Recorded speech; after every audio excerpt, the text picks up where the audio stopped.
the Book of Enoch, which was one of the original biblical texts that wasn't included in the canon, but just because of a few rabbis decided it didn't jive with the Torah. And they found the Book of Enoch along with the Book of Isaiah as a part of the Dead Sea Scrolls. And when you find out that there was a biblical text that was contemporary to books that did make it into the Old Testament, and that they talk about the Watchers who come from above and mate with humans and create this race Nephilim. of giants called the Nephilim who destroy everything and consume everything. And you're like, what the fuck is this? Like, what is this? And just stop and imagine if those rabbis hadn't if that hadn't been excluded. Like Wesley Huff is great talking about this stuff. He's a real historian when it comes to, really understanding the history of these biblical texts, and he's absolutely fascinated by it. And he's like, yeah, it's kind of crazy that they just decided to not put that in the Bible. Imagine if they did. And part of when you're going to church and they're going over the Old Testament, like, okay, this week we're going to go over the Book of Enoch, and we're going to figure out who the Watchers are. Like, what is that? Like, what is that story? The crazy thing that Wes Huff told me was that the Book of Isaiah that they found in the Dead Sea Scroll predates the oldest version of the Book of Isaiah by more than 1,000 years. Whoa. When they found it, they found out that there was a Book of Isaiah that is 1,000 years older than the one they thought was the oldest one, and it is verbatim. It's verbatim from the one that's 1,000 years later. Wow. Which is kind of crazy. Wow. But then it's also in the same fucking caves as the Book of Enoch. It's all together there in the Dead Sea Scrolls. Amazing.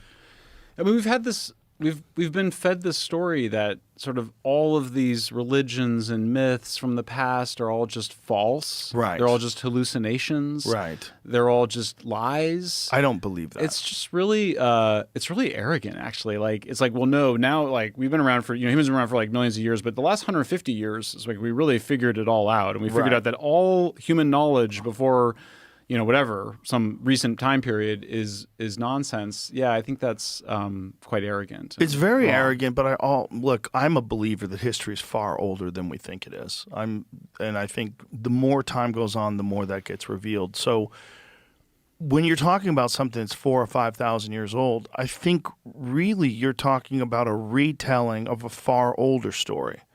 And I think it's very difficult when you're dealing with people that don't have an understanding of science.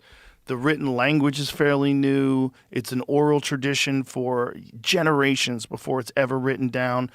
So my question with all of this is always like, what were they trying to talk about? What were they trying to say? What was the original experience that someone documented in story? And then that story was relayed over and over and over again, generation after generation, until it's eventually written down, and then they study it and take it literally. And then also translating it from Aramaic, which is the Dead Sea Scrolls, ancient Hebrew, all these different languages, to Latin and Greek and eventually English. Like, but what's the original story? Like, what are they trying to document? What is this important knowledge that they want to share? And how screwed up would that get over the generations and generations of talking about it? But what ultimate truth is in there? Like, I'm absolutely fascinated by the story of Jesus Christ. Because if you wanted to come up with a way that people would live that would absolutely be far more beneficial than just going on natural instincts and tribal behavior, and you would follow Jesus's teachings.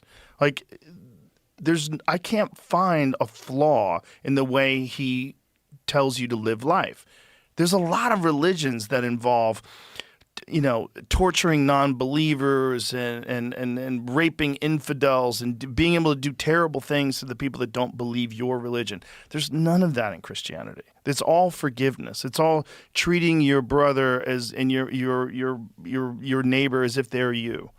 Like, it's a beautiful way to live life. Are you Christian? Well, I go to church, and I have been for quite a while. Okay, so I've been doing it for the last 3 or 4 years. But that's not really an answer to the question. Well, because I don't know. I think it's very interesting, and I do believe that if you follow the teachings of Jesus Christ, you will live a better life. I really do believe that.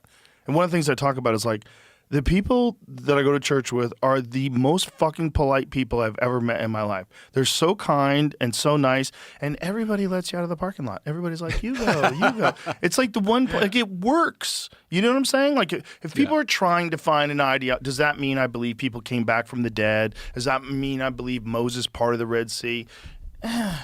Not really. No, it seems like that's most likely a story where people are telling it generation after generation after generation, but there's probably something happening. There's probably some truth to it.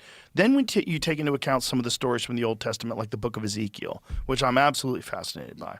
The Book of Ezekiel and his account of the wheel within a wheel and the fire flashing forth continually, and in the midst of the fire, as it were gleaming metal. Like, what the hell is that? Like, what is that? Like, what are these stories? And in the midst of this gleaming metal, there's the likeness of 4 living creatures. Like, okay, they darted to and fro like the appearance of a flash of lightning. Okay, what is that? Like, what were they trying to say? And what was the original experience that people documented that was so important? And it might have been a lot more similar to these UFO experiences. That's the that we've been point. seeing. Yeah, and I think this is one of the things that Tucker goes back to. The Christian story is so beautiful and so important. You know, Rene Girard's view of Christianity as really stopping the cycle of scapegoating. You know, scapegoating where, and I'm seeing it right now as part of the reason we've been pushing back against the moral panic on Epstein, is that you scapegoat the thing. You know, traditionally it literally was a goat, but you scapegoat the person or whatever. Wait a minute, originally it was a goat? It really was a goat, yeah. It really was a goat, yeah. Yeah. Really? How's and it would carry the sins of the community. Oh, you sacrifice and the goat? I think you would free? send it away to die or something. Oh. But over time it became that's what people. a scapegoat was? Yeah, yeah. Oh. Yeah. Interesting. Yeah. And then, It's always a goat. But generally goats are the devil. Goats are everything. Oh, goats get a bad rap. Goats are in your lobby, aren't they? Or those are elk. No, in your those are lobby. elk. Okay. No, there's a big difference. Yeah, but I mean, so Christianity puts an end to that. It says stop scapegoating. I mean, they scapegoated Jesus, really. I mean, you kind of go, you scapegoat the purpose of the scapegoating was for the community to unite the community and scapegoat to put all of its sins on one thing and then kill it or get rid of it, and that was the way the community would restore unity. Christianity said no, we're not going to do it that way. That's immoral, and so he without sin should be the first to cast a stone. Jesus wasn't saying that prostitution was good or anything. He was saying that we should not be scapegoating, you've got sins too, so don't scapegoat this person. That's a really radical moment in human history, and it really is what allowed humans to spread. It creates a universal, Christianity is the first universal, it's really universal religion. Maybe it's not the only, but it's a universal religion. It says everybody is a child of God, and it's evangelical, and it wants other people to become Christian. That's different from other religions where we're like, this is my God, I've got my own God here, and we're the best, and you suck, and they make it very difficult to join. Yeah, and it's not to say that Christians, obviously there was fighting the Muslims, and there's some interesting revisionism there, but it's a beautiful religion. There's terrible things that have been done under the guise of Christianity, but if you listen to the teachings of Jesus Christ, they're not following his teachings. So it's just human behavior that they have tagged on to Christianity. So when people say Christianity is responsible for horrible atrocities, I say no. I say humans are. Because if it was actually Christianity, you would be following the teachings of Christ, and there would be none of those things. Anti-Semitism is not Christian. Right. So right.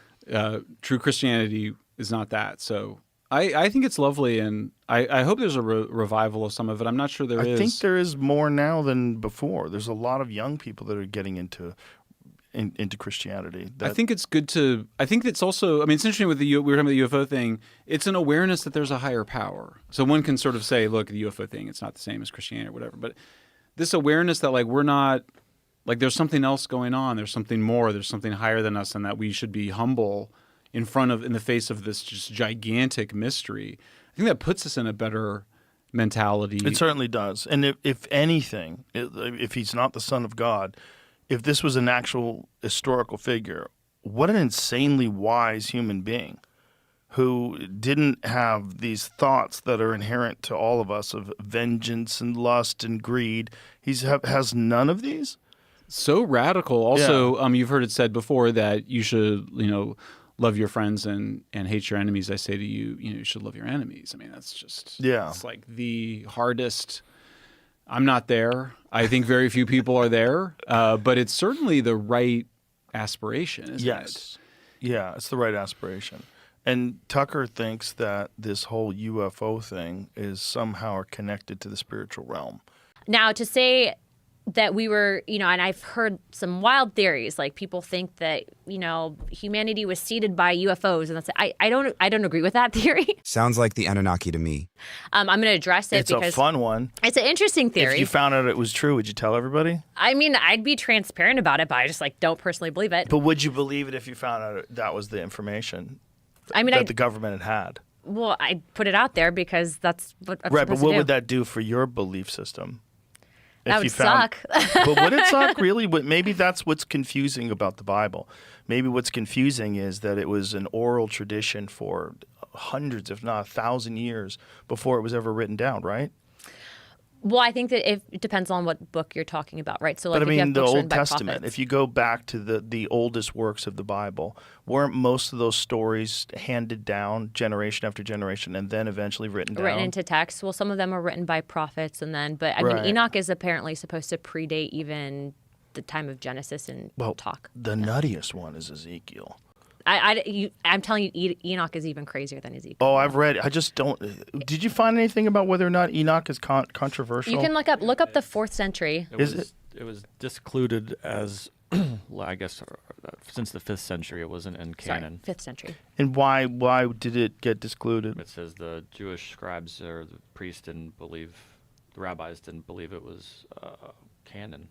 Huh. So it's regarded as scripture. But what's interesting is that even if that's the case, though, you have the Ethiopian Orthodox Church that actually there's Ethiopian Jews, and that's considered the most pure form of the Bible. So, like, you actually have a division of, like, the Ethiopian Jewish class that actually recognized Enoch. How weird is it that some rabbis 500 years ago made a call? But that's what I'm saying is, like, you 1,500 can't years ago, though discredit it because that's kind of weird.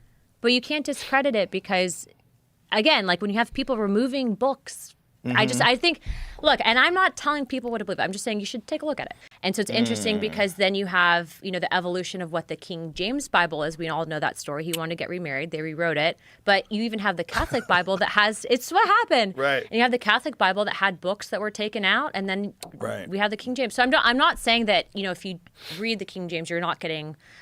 you don't have access to God. That's not what I'm saying. But I am saying that there's a bigger picture here that we need to discuss. And I think there's always a problem when people get involved. And when people get involved in making decisions that this could be real and this could not be.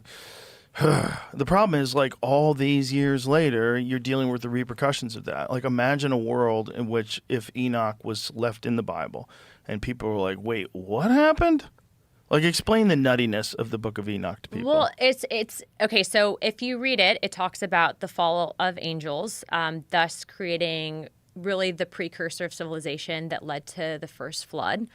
I think that when you even go into potentially the technology that was given to mankind by these angels, it talks about the hidden beliefs and theories in astronomy, etc., metalworkings, all of it.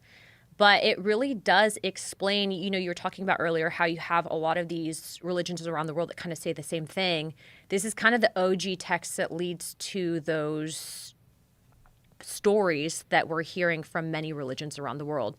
To talk about angels mixing with mankind and then seeding a super essentially race of humans that essentially were responsible for basically damning mankind to the flood. I mean, you hear about stuff in Greek and Roman mythology, people who had these super crazy powers. And you talk about it out loud and it sounds crazy, but that's what the book says. And then the fact that it was taken out and then it's poo-pooed, yet you have one of the oldest religions in the world via the Ethiopians that actually still have it. You have, the Catholic Church that has books that are missing out of the King James Version. I'm just saying that, when you read it, you should read it and decide for yourself. Don't listen to what I'm saying. Don't listen to what you're saying, but truly give it a chance and see what you have to say. And then, you're going back to this whole concept of if you have this information pertaining to UAPs, whatever they might be, the origins, I mean, if you have a understanding of what Enoch was talking about, kind of makes sense. Well, I go back to my thoughts on all this stuff. It's like very few people could even read back then.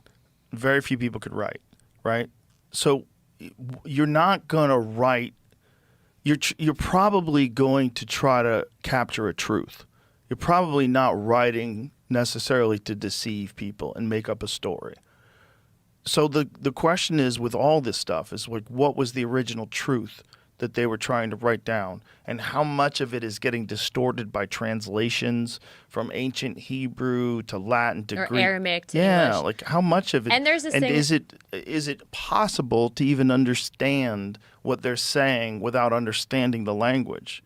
And my friend Rick Strassman, he's a very fascinating guy, but brilliant guy. One of the things that he did is he taught himself ancient Hebrew so he could read the Bible in ancient Hebrew. It took him 16 years. Wow. But he did it because, like, I want to know it in that language. I mean, that's Yeah. smart, because there's always an aspect of translation where you lose Sure. certain implications. If you're playing the telephone game, you want to be second. You Yeah, don't want to be 15th. Exactly. Right? And whoever was writing it down the earliest, that's probably, you're closer to their depictions of what that truth is than after King James starts fucking around with it and all these Want other a new people, wife, gotta remove all certain these stuff. new people start getting involved. But boy, when you go to the really old stuff, you know, the really old stuff is very strange. The Orthodox, I'm telling you, the Ethiopian Orthodox Bible, I actually had a staffer that went to Ethiopia. She was on a church trip, and she actually brought me back a copy, and she's like, you can translate it via Google Translation, so kudos to modern day technology. So I have it in my office. And actually, when I did my swearing in, I actually did my swearing in on the Ethiopian Orthodox Bible. Wow. It's cool. It's direct translation. That's kind of crazy. I think we're probably going to be responsible for, like, the Book of Enoch sales probably increasing on Amazon. Well, I'm going to buy it. I'm Good. going to buy it. I need to read it now. I'm in the middle of the audiobook of the Book of Enoch, and it's one of the wildest things I've ever listened to in my life. It's weird. Oh my God, it's so weird. When you realize that a lot of the people in the Book of Enoch are also in the Bible, and that it's one of the craziest stories. It's one of the craziest origin stories ever, that angels came down and bred with humans and made giants. Right. The giants destroyed the earth. Like, what is this story? It's mostly in the Hebrew Bible. You know, it's the story of what led to the flood. Yeah, the sons of Elohim. How do you interpret the Watchers? What do you think that could be? I think, well, they're not mentioned in the Hebrew Bible. They are mentioned in the Book of Enoch. That's a crazy book, isn't it? It's crazy. Yeah, I started reading it, and I said to my wife, I said, like, I can't handle this. It's too much. It's because if that was left in the Bible, if they decided that that was like a part of the canon, that would change everything. Well, in what way? It's the craziest story ever. That these things came down and bred with humans and created giants, and the giants destroyed and consumed everything Yeah, those giants. and consumed each other. Like, Yeah, bloodshed. what kind of kooky story is this? Like, what is this? Well, it's the reason for the flood, you know, Right. and all that. Yeah, Yeah. yeah. So, yeah, things just got so bad, God said, I changed my mind. And he brings the flood. When you hear about these biblical depictions of fantastic events, how many of them are you attributing to a psychedelic experience? Are you open to that, or do you just not worry? Well, they're clearly a psychedelic experience. The Book of Enoch is just fully psychedelic. I mean, Right. at least a lot of it is. Yeah, it's a psychedelic version of the Bible in some ways. Well, it is really psychedelic. I think it's from the release of endogenous DMT. It comes about, or from drinking and having an ayahuasca-like experience. That's what you think the origin of the Book of Enoch is? Well, it's a psychedelic experience. It might be a prophetic state that's brought about. It's a visionary state, clearly. Might have been a huge fever dream. I mean, he was really out there. These things are happening in an alternative dimension. Right. Yeah, I think they're happening in an alternative dimension. Like when you smoke DMT, you return to the same place each time. So there seems to be some some reality, some DMT world that people enter into. In that same manner, the world of the Hebrew Bible early on, Adam, Eve, Cain, Abel, Noah, the Tower of Babel, all that took place at some different level of reality, which gradually made its way into ours. And once it made its way into ours, there's the archaeological evidence, the first temple, second temple, and so on. So there is a transition between, our world and that world kind of merged. But in the beginning, it was an alternative dimension. It's the same God, I think, but different dimensions. So, is this your own personal conclusion? Yeah. Well, when I was on the show last time, you're asking if I believe those things took place, and my answer then was I take it as if it were true, Right. And then I started to think, how I would do that, like in what world would that be true? It'd be a different world. Right. I've always believed that they were trying to record something. I just didn't always trust that human beings were completely honest with their recollection of events, so that there's something that they were trying to write down. But was it really coming from God? Are these accurate events? What exactly happened with Noah and the ark? What really happened? Well, 3 stories, three levels, 2 of each. Yeah, but how's he feeding them? Animals eat other animals. The whole thing's nuts. You would need a lot more rabbits. You need so many animals to keep just the lions alive. Right. It doesn't make any sense. How's he getting them all from all over the world into his stupid boat? Yeah. There's so many things that are wrong. What do you think was going on with that story? What is the origin of the story of Noah and his ark and his family and all the animals on the boat? Yeah. Well, I think it was taking place in that alternate universe. It may have taken place on the planet. I don't know. I'm, looking at, why we don't have any clear archaeological history story, about what happened during the time of Noah, if there was a time of Noah. It's useful because, Noah came from Adam and Eve. And he and Noah and his family were the only survivors of the flood. The first thing Noah did, got drunk after the flood. The first thing. The first thing he did, he planted a vineyard, grapevine, drank, got drunk. He exposed himself in the tent. One of his grandkids reported it and made a laughingstock of him. Oh, really? Mm-hmm. Oh, no. Poor Noah. He got canceled? Noah got canceled? Yeah. Took off his clothes. Really? Drunk. Wasn't he 600 years old, too? He has first child at 600, I think. That seems right? real. Well, he may have lived 6. A lot of people wonder, why did people live, in the Bible anyway? Right. How did people live 900 years? Well, they did. Right. But that's also why people question what the origin of the story is. That's why. Can you hear things like that? You're like, wait a minute, how old was he? 600 years old? Come on, man. His first child. He's just a regular dude. Yeah. His first kid when he was 600. Last one he was 830 or so. That seems logical. Yeah. But maybe. Why are you laughing? Maybe. Really, it could Listen, be true. Why not?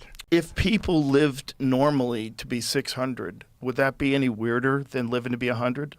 No. What if something happened? What if something happened and our lifespan just went? Brrr. Yeah. Well, the final species of man lives 35,000 years. Jeez Louise.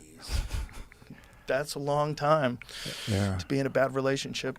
Imagine 35,000 years of getting yelled at. That's actually funny as hell. Might be a sneak peek into Joe's marriage, maybe. Well, they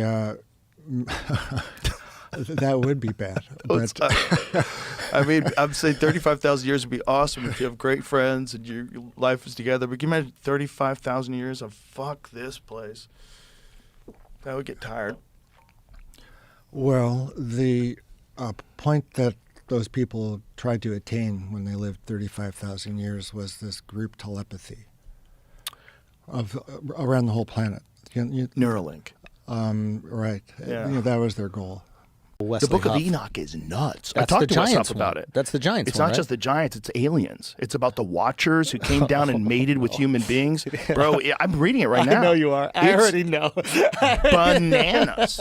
She told me to read it. And she's like, you have to read this. It's nuts. And what did Wes Huff say? Did he say there's a legitimacy? It's 100% of a legitimate text. It's legitimate religious text, but they decided not to include it because it's so nuts and because it goes against what the writings of the Torah. Right. So, but it was a few rabbis. Just a few rabbis decided. They'd nix like it. if the Book of Enoch was included in the Bible, it changes the whole Why would the story of the rabbis human decide race. what goes into back the then Christian? they had that kind of power. They just decided that it doesn't get included in the canon. This is a long time ago. But yeah, I mean, this is like around. Well, who decided the canonized Bible, right? This is like Constantine time, right? Well, that's for the New Testament, right? And so with the Old Testament, you've got Wes Huff would be the guy to ask Wait a all minute. these Enoch questions. was included in the Old Testament. Oh, it's old as fuck. Oh, okay, Not only is it old as fuck, when they found it, they also found a version of the Book of Isaiah. This is one of the things that Wes Huff told me that was really fascinating. They found a version of the Book of Isaiah that is verbatim the same as a version of the version of Isaiah that was 1,000 years later, which they thought was the original. Unbelievable. That's what's crazy. Unbelievable. For 1,000 that. years, they maintained the exact same story verbatim, writing it down and passing it on. And the Book of Enoch's in there with that. And the Book of Enoch is bananas. Yeah, I think we might need to do a little deep dive on the Book of Enoch. The Book of Enoch, it says that these Watchers came down and mated with human beings and created a race of giants called the Nephilim who consumed and destroyed everything in front of them. Gee, that sounds like people. yeah. That sounds a lot like people. Yeah. If you got a bunch of little chimps and then you got these tall aliens and they make a fucking 7-foot man, a Viking, who's like chopping off heads and lighting villages on fire and has this unstoppable desire for conquest, that's humans.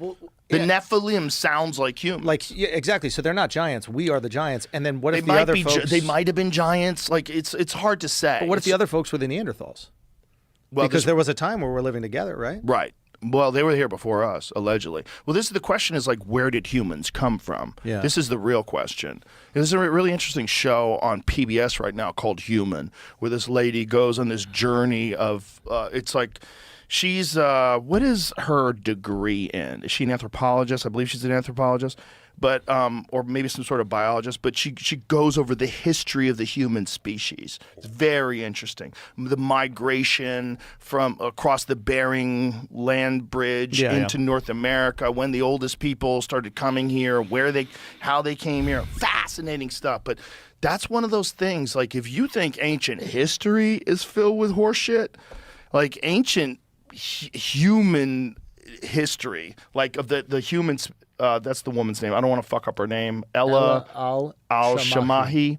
And it's on BBC and PBS. Really good show. I just started watching it. She's a paleontologist, degree in genetics and taxonomy and biodiversity.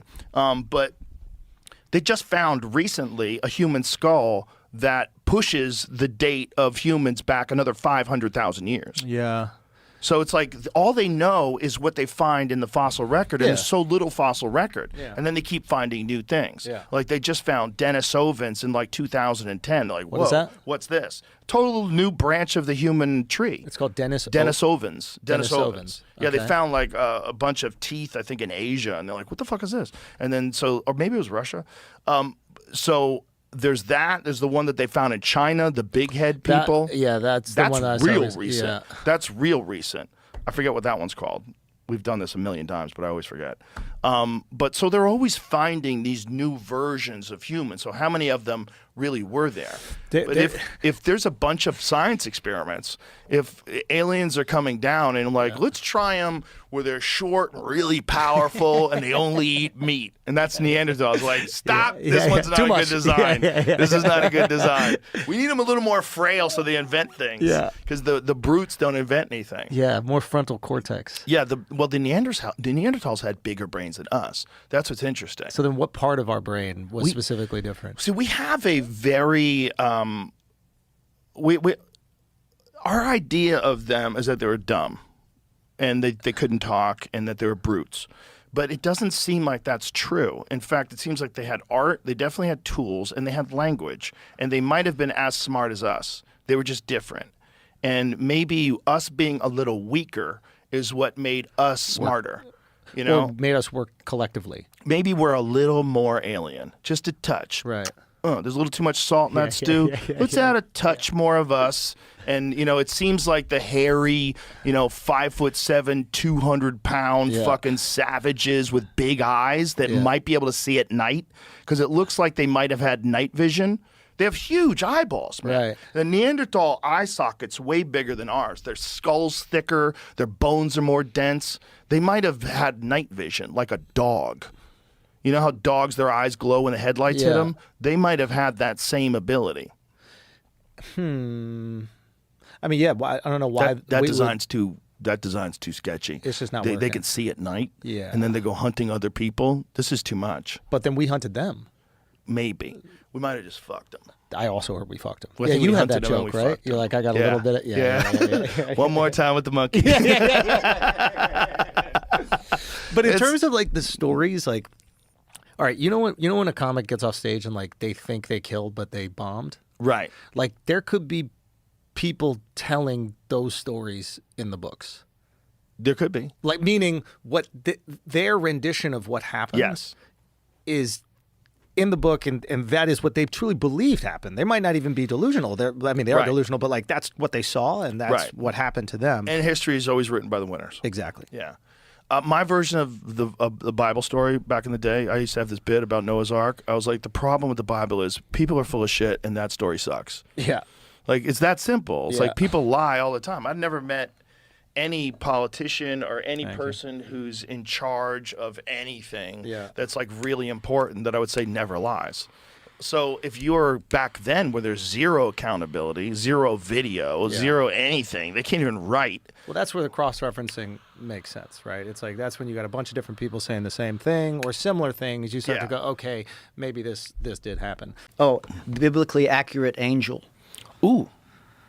Biblically accurate angel. Have you seen what a biblically accurate angel looks Yeah, they look like aliens. That was pretty cool. Yeah, they look like geometric patterns. Yeah. I always wonder what Tucker Carlson's convinced that aliens and devils are that's what like angels and devils and aliens are all the same thing. He thinks that they're not visiting from somewhere else, that they've always been here, and that there's some sort of spiritual aspect to like the UFO encounter, UAP phenomenon. Oh, I see. Yes. Well, there's a lot of interesting pictures that are, drawn on cave walls. Oh, yeah. And things like that. Oh, we've gone over a shit ton of them. Yeah. And then also ancient religious art where it looks like people are in vehicles flying through the sky. I'm sure you've seen those I've too, seen right? those too. Yeah, like what is that? Like what are you trying to... There's no other stuff that you're in that thing that's fantastical. Mm-hmm. Everything else is like an accurate representation of life at that time, except for these people that are in these flying things in the sky. Like what is that? Yeah. We just don't know, You know, unfortunately. when I looked at all of the credible UFO reports, the only ones that really had no explanation, I actually asked ChatGPT, of all of the credible UFO, of all of the UFO reports, which ones have not in some way been sort of explained, right? And which ones are the ones that are still like, and the one that was not, the one that's still sort of outstanding is the USS Nimitz experience. Commander David Fravor. Right. Yeah, I've had him on the podcast talking about Have you it. really? Yeah. Yeah, that seems to be the most compelling. There's other ones, though. Yeah. Ryan Graves He's another fighter pilot, and that was off the East Coast. So the Nimitz is off the coast of San Diego. But off the East Coast, they upgraded their sensors in 2014 on the fighter jets, and then immediately started encountering these things that defied known physics that were in the sky.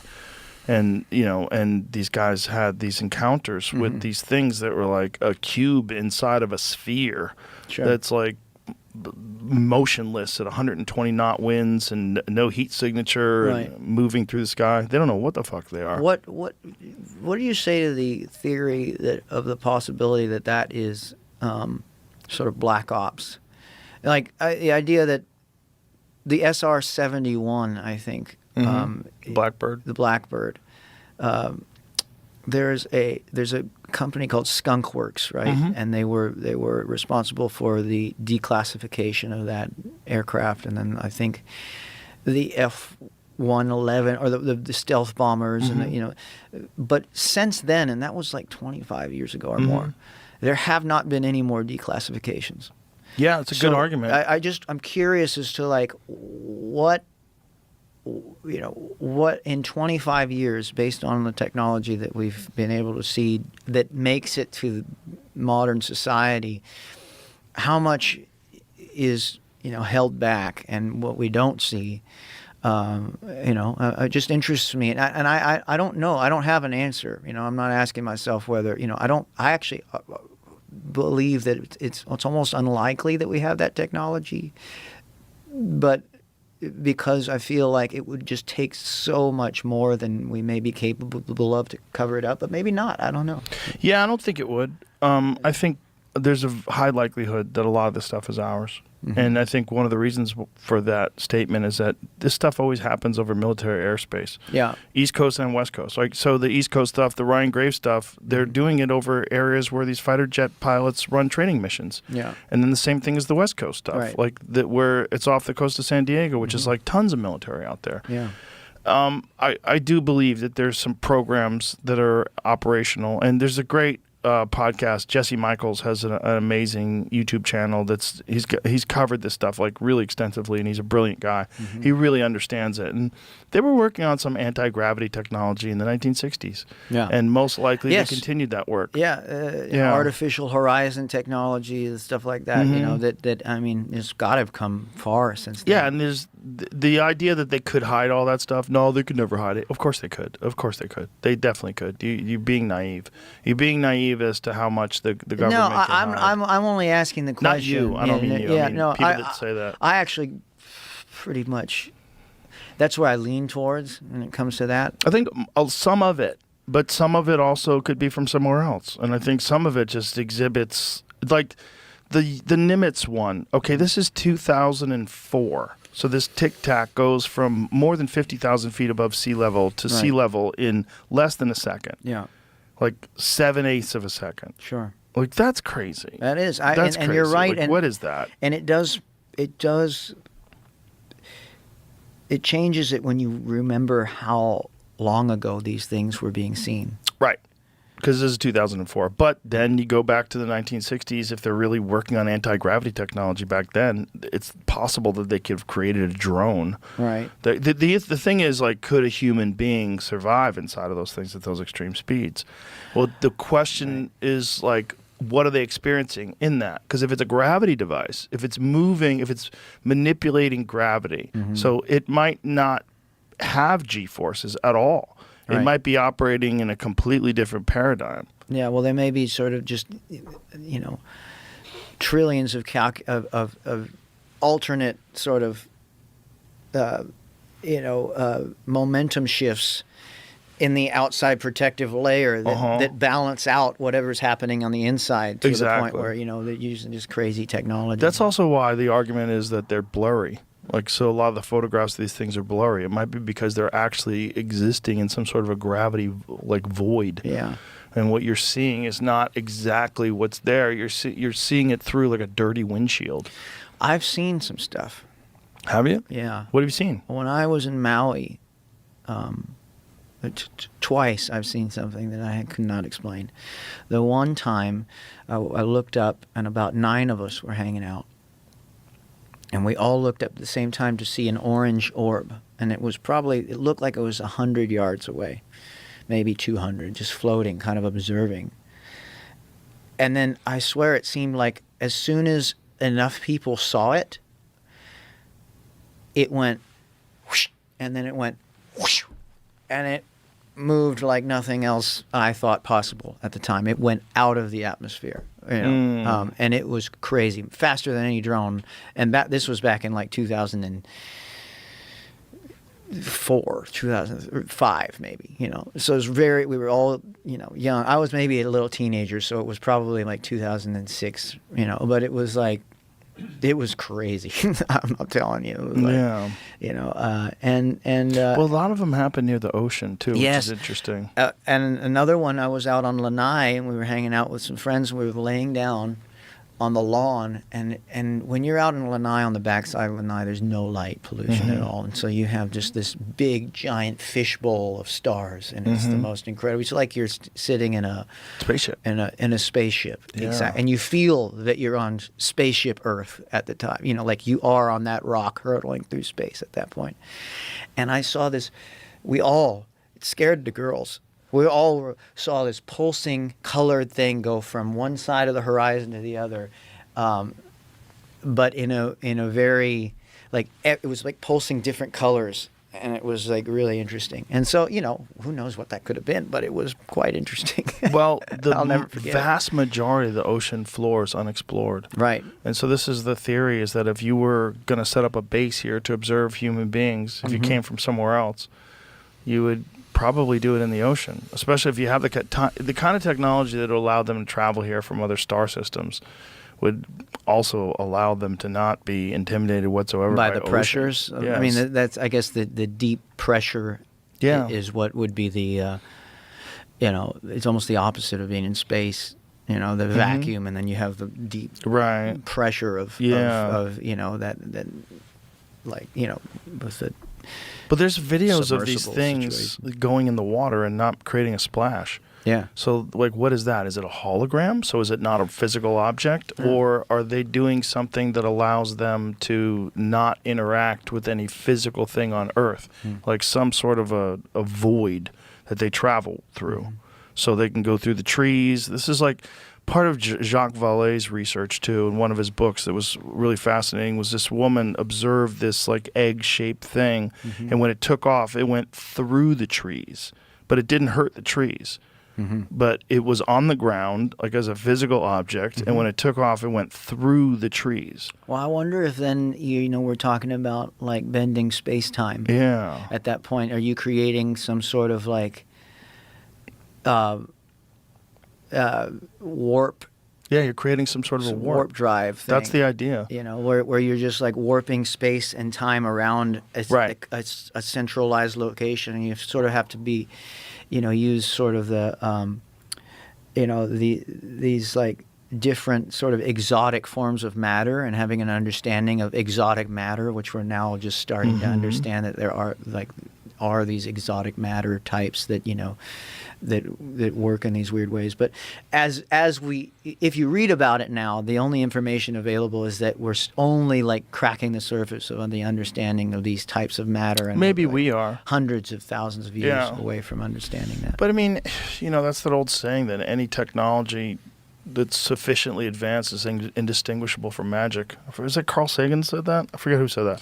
Yeah. But yeah, I mean, if you're looking at something from 1,000 years from now, it would seem like magic. I mean, if we continue, we don't blow ourselves up, and science and AI continue to figure out more compelling uses of universal energy, like whatever background energy that we have. Yeah.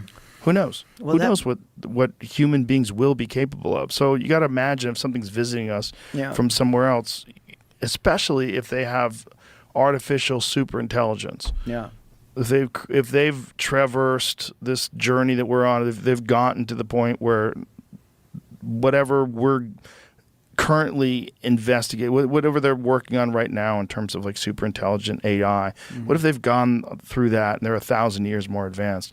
All that stuff would be probably simple for them to be able to go through the water, to have these transmedium crafts that are capable of flying in the air, through the water. Right.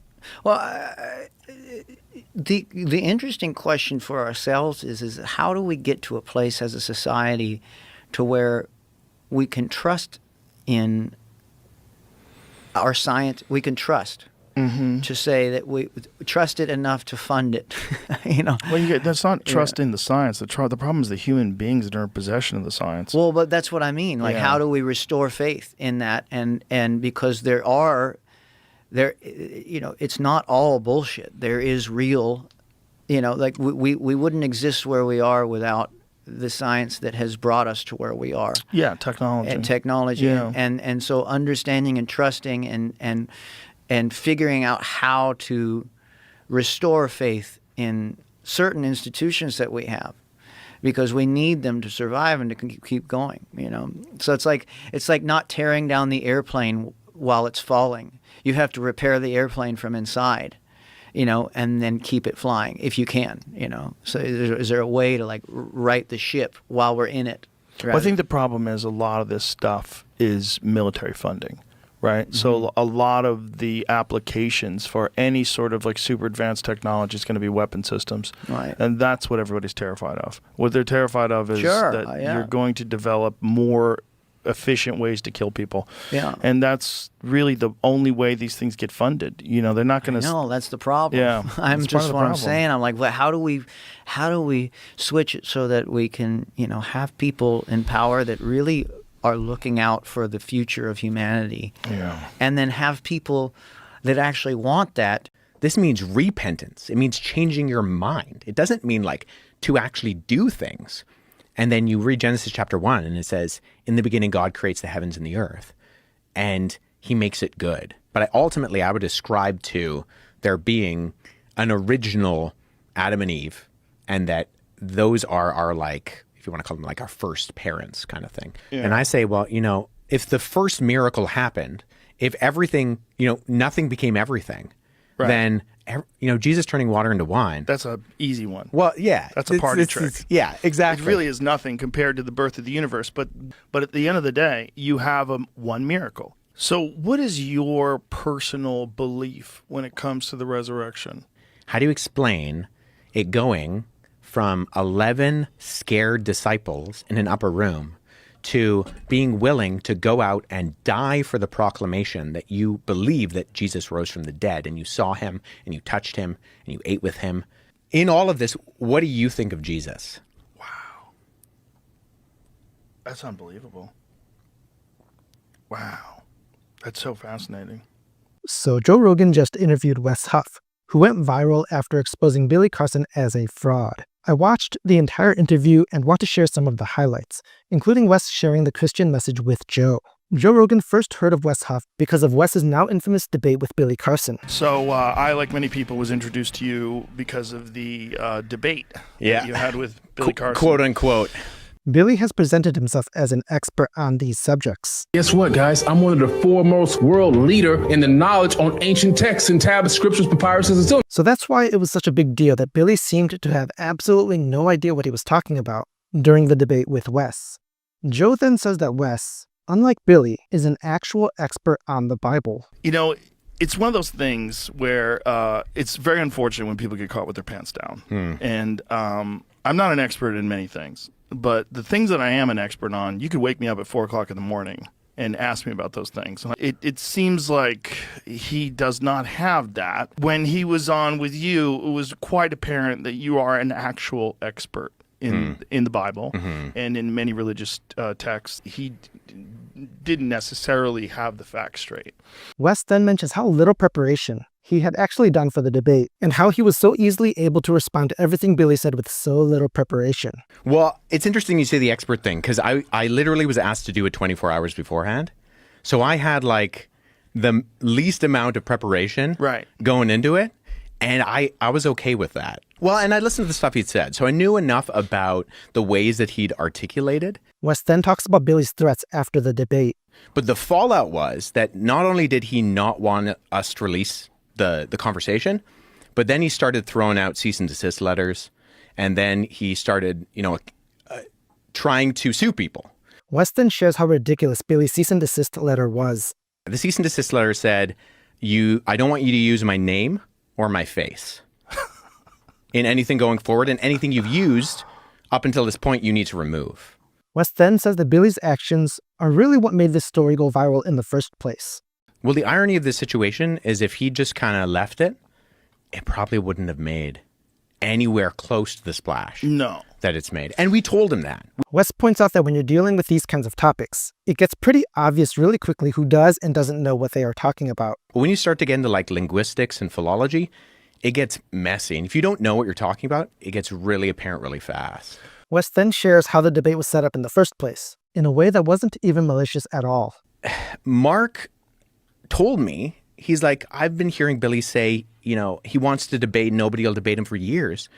And so as far as I think Mark was concerned, he was giving Billy the opportunity that Billy had told a lot of people he wanted. And here's the reason Wes ended up stepping in for Mark to talk to Billy at the last minute. Mark, very last minute, was like, well, I feel inadequate. Do you think I could just ask Wes? And so he DM'd me on Instagram.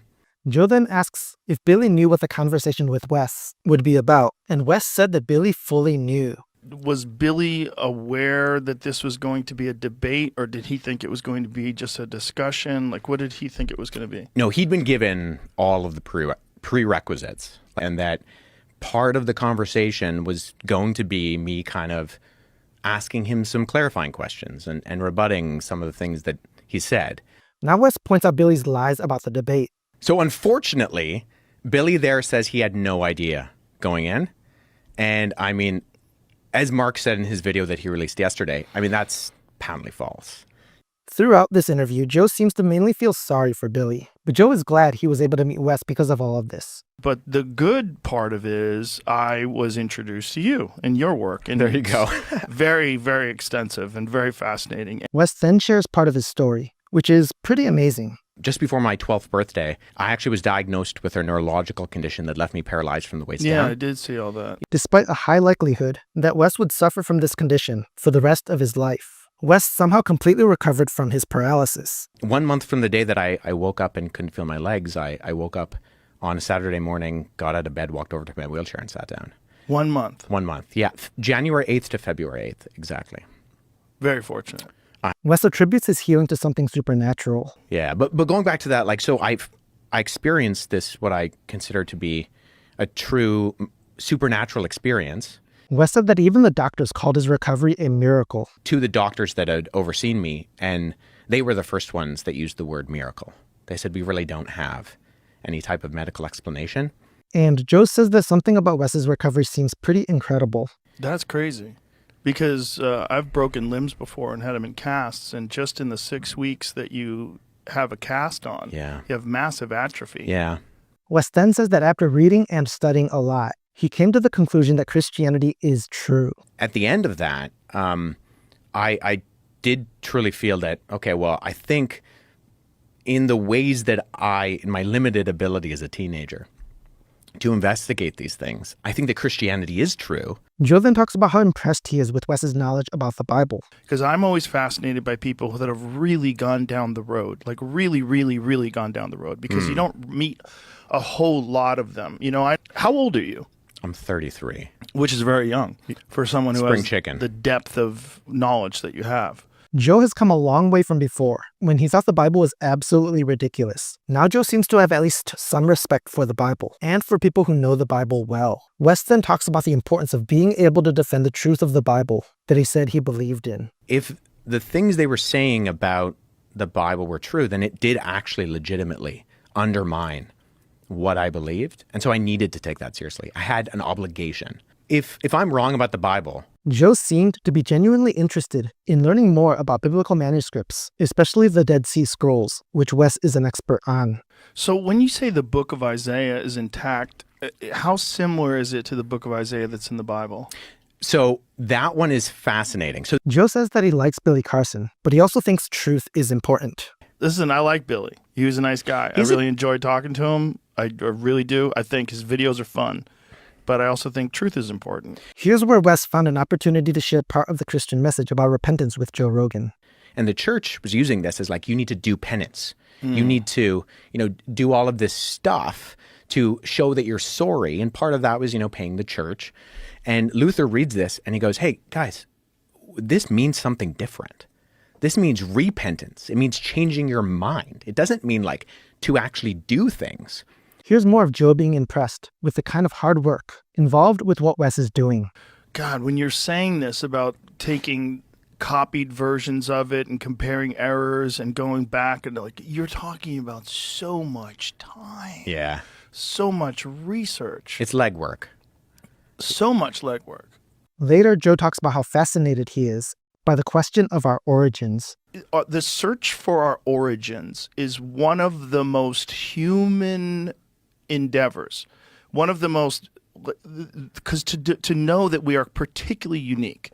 We're so different. We stand out from every other animal on this planet. And in response to Joe, Wes talks about the uniqueness of the book of Genesis in the Bible. And that's why you see, but then you can see that the author of Genesis is making these points that are actually rebutting something like the origin stories of the surrounding cultures. Wes says that other ancient civilizations thought everything was just chance. And one of the main themes was basically that, like, it's all chance. It's all a random mistake. You were created without purpose and intention. And then Wes talks about the contrast of Genesis and the Bible. And then you read Genesis chapter 1 and it says, in the beginning, God creates the heavens and the earth. And he makes it good. And there's this idea that, like, that's countercultural in the idea that the Babylonians did not think that the world was good. Wes then talks more about the Bible's teachings about humans being created in the image of God. But that humanity in general is created in the image of God. And this idea of the imago Dei, that that's why you're different. Like, why are you different from all the animals? Right. Because you're given something that exemplifies a unique quality. Then Wes talks about humans having a God-given purpose and how that contrasts with other ancient civilizations. And it says that, no, there's purpose, there's meaning, there's intention. And actually, a lot of the things that you worship, it's pretty stupid because God created them. Joe asks Wes what he thinks about ancient history as a Christian. So as a Christian, what do you think about all this stuff? Like, what do you think about ancient hominids, Australopithecus, Neanderthals? Like, what was God up to with all this? Wes answers by saying that he believes in intelligent design and God's role in creation. I ultimately would be an advocate for intelligent design, where I would say that that God purposefully created humanity. Wes then shares some questions about flaws in the theory of evolution. Neo-Darwinian evolution is not quite explaining some of what's going on with things like the fossil record and some of the gaps that we have in there.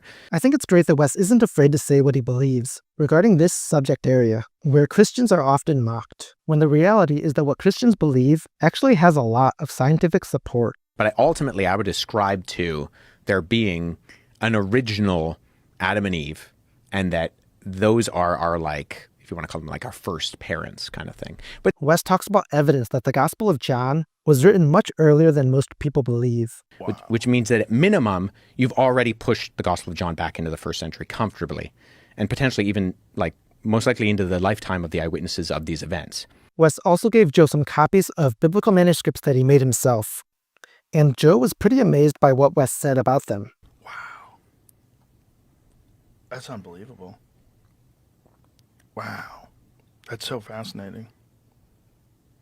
So this is the kind of work that I do in terms of trying to figure out, okay, you have these fragments. God, it's so beautiful. It's just so bizarre to imagine these people writing this stuff down so long ago. Wes then talks about God creating the universe, and interestingly, Joe seems to agree with him about at least part of this. Yeah. And I say, well, if the first miracle happened, if everything, nothing became everything, right, then, Jesus turning water into wine. That's a easy one. Well, yeah. That's a party trick. Yeah, exactly. It really is nothing compared to the birth of the universe, but Joe seems kind of open to the idea that God may have created the universe. we're convinced at the creation of the universe, and we're very skeptical at other miracles. It's very odd. Joe himself even starts asking some questions about evolution here. If evolution is the only thing that created us, it's just evolution, how the did we get so far ahead of everybody else? Joe then even refers to the creation of the universe as a miracle. But at the end of the day, you have one miracle. You have the Big Bang. all of science agrees this happened. Joe then continues talking about miracles. Like the whole idea that Christianity, when you're saying that the book of, was it the book of Isaiah? Yeah. That the same book is exactly the same as, like, that's a miracle. Wes then shares more about what Christianity teaches. The crazy thing about Christianity, where you have this Jewish itinerant guy who's walking around first century Roman occupied Judea. He's making some pretty audacious claims to be God himself. And then he predicts his own death and resurrection. Yeah. And then they go from 11 scared men in an upper room to completely overhauling the Roman world in only a couple hundred years. And Wes goes on to talk more about the resurrection of Jesus. Because of this claim that they say they saw Jesus resurrected. Like there's something different that goes on there, that they're like, this is a miracle, right? Dead people don't usually rise from the dead. Joe then directly asks Wes what he believes about Jesus' resurrection. So what is your personal belief when it comes to the resurrection? What do you think happened? Do you have a belief? And Wes answers honestly. As a historian, I do think it is a historical question. You have a guy who objectively lived, he objectively died, and then individuals close to his inner circle claim that they see him not dead. Right. Again. This is a highly unusual activity.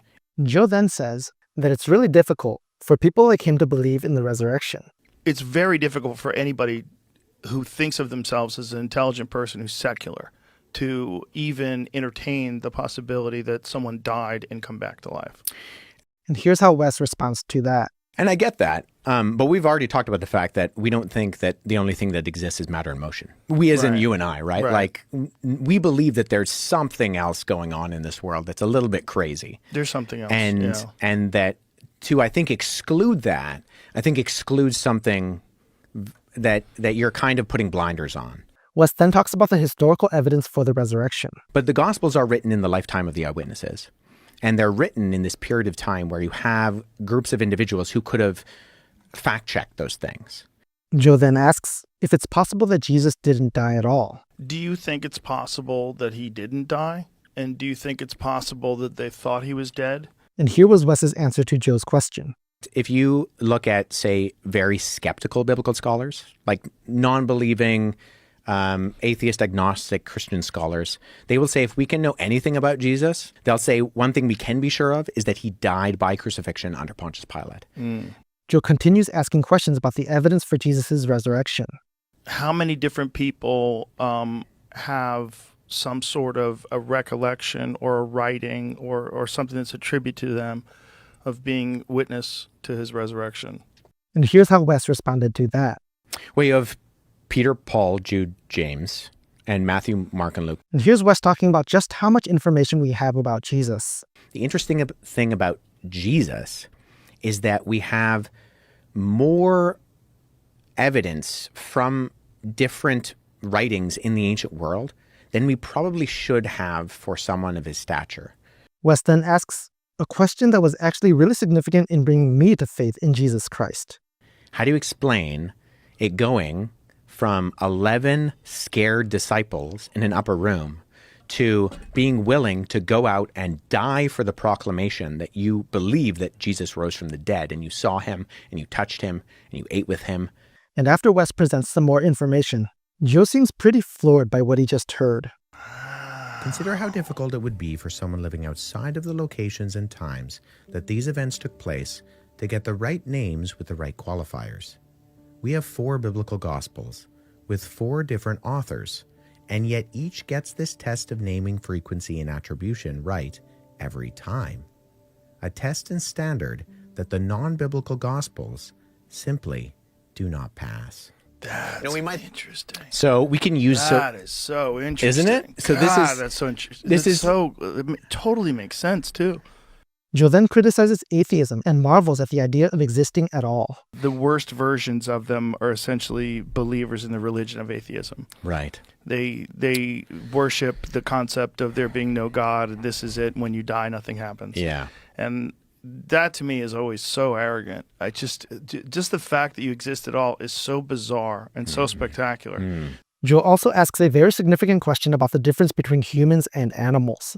Why? Why is our version of life so much more rich and complicated than any other being that exists? And why do we have this insatiable desire to learn and know more? And here's how Wes answered. In all of this, what do you think of Jesus? What do you think of the historical person of Jesus? Joe ultimately said that he doesn't know, but that it's a fascinating question to ponder. Well, it certainly seems like there's a lot of people that believe that there was this very exceptional human being that existed. So the question is, what does that mean? Does it mean he was the Son of God? Does it mean he was just some completely unique human being that had this vision of humanity? Yeah. I don't know. I mean, what does it mean? It's just the fact that it's a question to ponder is a miracle in itself, in a way. Joe then talks about how powerful the Christian message is. Just the fact that there's this concept of this person that died for our sins, that's the Son of God, but you have to you have to believe in a bunch of stuff to go that way. Like, just the concept of that is interesting to people, because what it can do to people is offer them a very unique way to change the way they feel about the world itself. Joe also talks about the benefits of the Christian life. If you do live like a Christian and you do follow the principles of Christ, you will have a richer, more love-filled life. So it is true, right? Wes also points out that he disagrees with Jordan Peterson's view of Jesus. I think I really like the way that Jordan Peterson articulates it, but I think he misses the forest for the trees. How so? In that he sees Jesus as an archetype. And I don't think actually even Jesus gives you the opportunity to see him as the archetype. Wes then says something that causes Joe to ask a very important question. Because Jesus was very against moralism. And how do you define Jesus being against moralism? Like, what do you mean by that exactly? Well, Jesus looks at the religiosity of his day and he's constantly critiquing the fact that they have this hypocritical religiosity to them. And here's how Wes answered that question. You can't do enough to actually live up to the standard that God holds you to. And so if you keep striving, you're actually going to wear yourself out and be exhausted. Like atheists. I'm really glad that Joe was able to have a good conversation with a solid Christian who actually believes and can articulate well the actual teachings of the Bible. And my prayer is that Joe would seriously consider the things that Wes said, and that by God's grace, Joe might one day come to true saving faith in Jesus Christ. Hey, I'm Mike. If you want to support what I'm doing and help these videos reach more people, would you consider clicking that subscribe button? Thank you so much for watching this video until the end. Here is another one that you might find interesting.